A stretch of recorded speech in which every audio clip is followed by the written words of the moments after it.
여러분 반갑습니다. 여러분은 현재 메데아 팟캐스트 시리즈를 듣고 계십니다.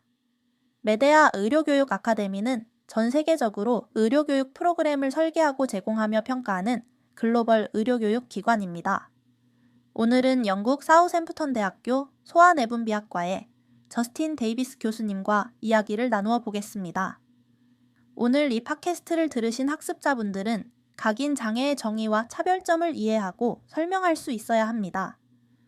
또한 각인 장애를 초래하는 근본적인 유전적 기전을 이해하고 진단 방법과 관리 방법을 요약할 수 있어야 합니다. 본 팟캐스트 각인 장애 임상 가이드는 2025년 성장 장애, 작금의 과제와 해결책, 그리고 권고사항이라는 지속적인 의학, 교육 프로그램의 일환으로 모든 임상에 그 중에서도 특히 성장장애 관리 분야에 종사하는 소아과 의사와 일반 의사를 대상으로 합니다. 성장장애 분야의 전문 간호사들도 흥미를 느끼실 수 있을 만한 내용도 일부 포함되어 있습니다. 모든 자료는 모든 지역에서 사용 가능합니다. My name's Professor Justin Davis. 반갑습니다. 저스틴 데이비스입니다. 저는 사우샘프턴 어린이병원 소아내분비학 지역센터의 소아내분비학자이고 사우샘프턴 대학교 의과대학에 소속되어 있습니다. 저는 각인 장애와 골대사 연구에 관심을 가지고 있으며 사우샘프턴 임프린팅 그룹의 일원으로 활동하고 있기도 합니다. 각인 장애의 뜻을 설명해 주실 수 있나요? Imprinting disorders are a group of congenital disorders. 각인 장애란 선천성 질환에 속하며 원래는 한쪽 부모에게서 받은 각인 유전자만 발현되어야 하는데 이 부분에 문제가 생기면서 발생하게 됩니다. 소아내분비학에서는 각인 장애에 해당하는 몇 가지 질환을 찾아볼 수 있는데 실버 러셀 증후군, 베크위트 위드만 증후군, 가성북 갑상선 이능 저하증이 여기에 해당하며 일과성 신생아, 당뇨나 템플 증후군처럼 훨씬 더 희귀한 질환도 있습니다. 그리고 통틀어서는 13개의 각인 장애가 존재합니다. 어떻게 발생하게 되는 걸까요? 우리의 유전체 전반에는 각인 영역이라는 것이 존재합니다. 이러한 영역에서는 유전자 발현이 부모 중 한쪽에서만 일어나도록 제한됩니다. 이러한 제한 작업은 각인 센터에서 일어나는데 이곳에서 난자와 정자의 차등적 후선 유전학적 표시, 특히 우리가 잘 알고 있는 메틸화 표시를 획득합니다. 그리고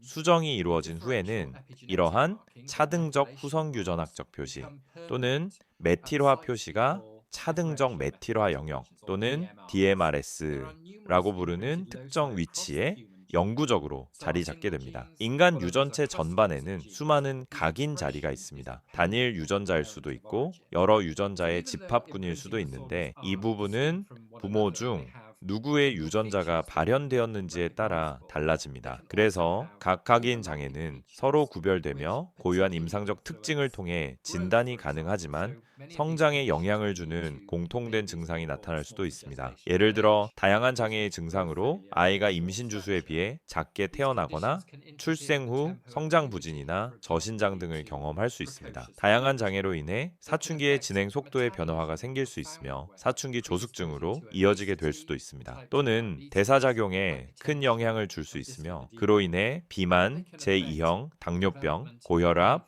이상지질 혈증 등에 취약해질 수 있습니다. 또한 발달과 행동에도 영향을 미칠 수 있으며 특히 음식과 관련한 행동에 관여합니다. 그 결과 심각한 영양 섭취 부족 또는 과도한 영양 섭취 또는 폭식증이 나타날 수 있습니다. 따라서 각인 장애를 조기에 진단하는 것이 매우 중요합니다. 그래야 적절한 관리 전략을 시행하고 최적의 치료 효과를 이끌어낼 수 있으니까요. 각인 장애를 유발하는 기전에는 4가지가 있습니다. 첫 번째는 차등 메틸화 영역 내의 단일 염기 서열 변이이고 그 다음으로는 복제수 변이로 인한 중복 또는 결실, 단친이 염색체성, 후생 변이로 인한 메틸화의 손실 또는 증가입니다. 이러한 원인들로 인해 각인 유전자 발현에 변화가 발생하고 그 결과 유전자의 발현이 증가하거나 감소하여 다양한 각인 장애가 나타나게 됩니다. 이중 단일 염기 서열 변이, 복제수 변이, 단친이 염색체성, 자연 발생 돌연 변이의 범주에 해당하지만 후생 변이의 발생 기전은 아직 명확하게 밝혀지지 않았습니다. 하지만 보조 생식술이나 내분비계 교란 물질 노출 등이 원인이 포함되는 것으로 알려져 있긴 하죠. 또한 각인 표시의 확립이나 유지, 소거에 관여하는 모성 효과, 유전자 등의 유전적 요인 역시 각인 장애를 초래할 수 있습니다. 다시 요약하자면 각인 장애에는 4가지인과 기전이 있습니다. 각 각인 장애에는 서로 겹치는 표현형도 있지만 각자 고유한 표현형도 존재합니다. 이들은 성장, 신진대사, 행동 및 신경 인지에 깊이 관여합니다. 그렇기 때문에 각인 장애를 조기에 인지하고 진단하는 것이 적절한 관리를 위해 매우 중요합니다. 각인 장애는 흔한 질병인가요? So this is a good question. 아주 좋은 질문인 동시에 참 어려운 질문이기도 하네요. 특정 인구 집단이나 단일 국가를 대상으로 각인, 장애 13종류의 유병률을 평가한 연구는 거의 없습니다. 또한 각인 장애의 분자 병이는 매우 다양하기 때문에 각인 장애의 유병률을 평가하기란 정말 쉽지 않습니다. 분자 진단 기술은 지속적으로 발전하고 있습니다. 불과 5년 전보다도 훨씬 발전한 상태죠. 또한 각인 장애를 진단하는 임상의들의 인식 수준도 날로 높아지고 있습니다. 그리고 2종류 이상의 각인, 장애 유병률을 평가한 연구는 현재까지 매우 제한적인 상태입니다. 예를 들어 실버 러셀 증후군과 베크위트 위드만 증후군을 함께 다룬 연구가 있을 수 있겠죠. 아마 이 질문에 가장 잘 답할 수 있는 건 에스토니아에서 진행된 연구 결과일 겁니다.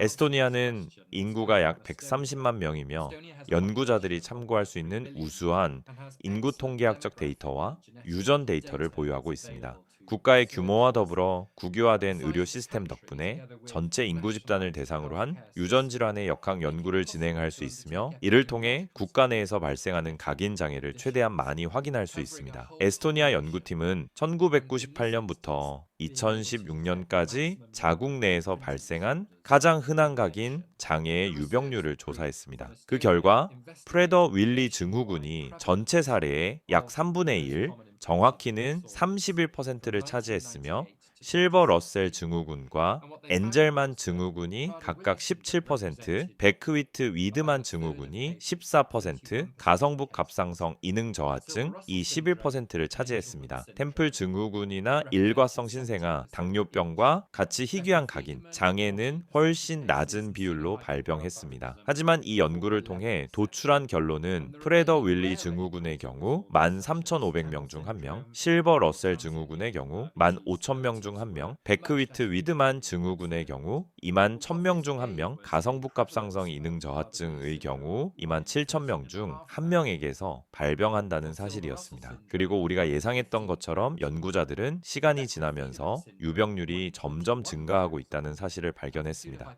결과에 따르면 각인 장애 유병률은 인구 10만 명당 5.8명이었으며 이는 예상보다 훨씬 높은 수치였습니다.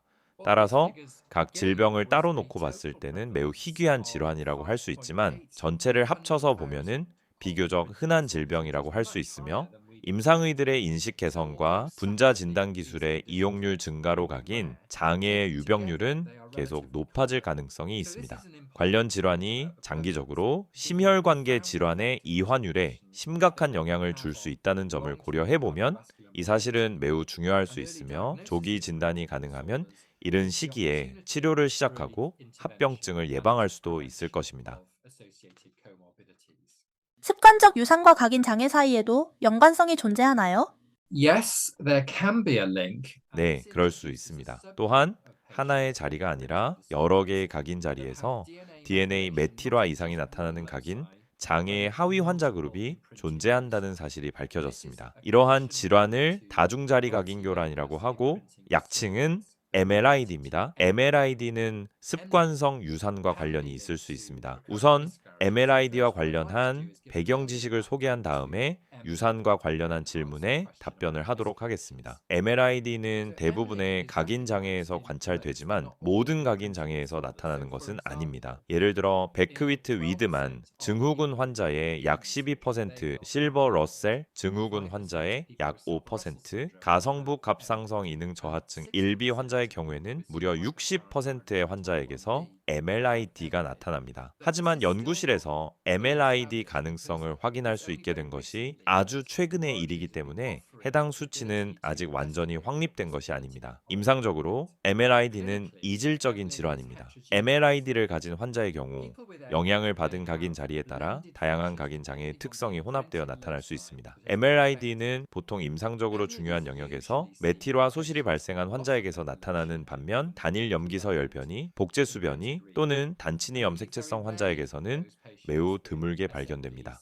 다시 말해 일부 MLID 환자의 경우 다양한 메티로아 영역에서 이상 현상이 발생했음에도 불구하고 실버 러셀 증후군과 같은 하나의 뚜렷한 표현형만 나타날 수도 있습니다. 하지만 또 일부 환자의 경우 실버 러셀 증후군과 템플 증후군의 분자 진단 결과가 모두 나타날 수도 있습니다. 또 템플 증후군과 베크위트 위드만 증후군 진단을 동시에 받는 환자도 있을 수 있습니다. 심지어는 템플 증후군, 실버 러셀 증후군, 베크위트 위드만 증후군을 동시에 진단받는 환자도 있을 수 있겠죠. 이런 환자의 경우 각 질환의 표현형이 혼합되어 나타나게 될 수 있기 때문에 MLAD의 관리 방법이 매우 복잡해질 수 있습니다. 그래서 환자별 맞춤 관리법이 필요합니다. 또한 질환별 관리 전략이 상충되는 경우도 있을 수 있습니다. 여기에서 이 질환이 어떤 방식으로 발생하고 있는지를 살펴봐야 합니다. 이것은 하나의 유전체 영역에서 결실이 일어나 다양한 질환을 유발하거나 영향을 미치는 연속적인 유전자 결함이 아닙니다. 인간 유전체에 서로 다른 다양한 영역에서 동시에 문제가 발생하고 있는 것입니다. 예를 들어 실버 러셀 증후군과 템플 증후군을 동시에 가진 MLID 환자의 경우 게놈의 11번 염색체와 14번 염색체에서 동시에 문제가 발생한 것입니다. 그렇다면 MLID는 어떻게 발생할까요? MLID의 유발 요인은 무엇일까요? 이미 얘기했다시피 보조생 식수를 사용한 경우와 내분비계 교란 물질에 노출된 사람들에게서 자주 발생합니다. 하지만 일부 유전적 요인으로 인해 MLID가 발생할 수도 있으며 이 경우에 일부는 습관성 유산과도 연관성이 있습니다. 이쯤에서 피지라모성 복합체라는 개념을 소개해 보도록 하겠습니다. 피지라모성 복합체는 난자의 세포막 바로 아랫부분과 착상 전배아에서 발현되는 다단백질 복합체입니다. 피지라모성 복합체는 첫 번째 배아 세포 분열을 거쳐 수정란이 계속 발달하기 위해 반드시 필요한 요소입니다. 또한 메티로아 표시 등 각인 표시의 확립과 유지에 있어서도 필수적인 요소입니다. 따라서 피지라 모성 복합체의 단백질을 암호화하는 유전자에 이상이 생기면 배아 발달에 큰 문제가 생길 수 있습니다. 현재까지 알려진 바로는 PEDI6와 NLRP7이 있죠. 이러한 유전자에 이상이 생기면은 피지라 모성 복합체의 기능이 손상되며 그 결과 수정란이 정상적으로 발달하지 못해 습관성 유산으로 이어질 수 있습니다. 또는 드물게 수정란이 발달 과정을 거치게 되더라도 메티로아 표시에 심각한 이상이 발생하여 MLID로 이어질 수 있습니다. 다시 정리하자면 MLID와 습관성 유산 사이에는 연관성이 존재하며 이를 통해 각인 장애가 발생하는 하나의 주요한 기전을 발견할 수 있었기 때문에 이 점은 매우 중요합니다. 이 팟캐스트를 마치고 나서 우리가 얻을 수 있는 주요 메시지는 무엇인가요?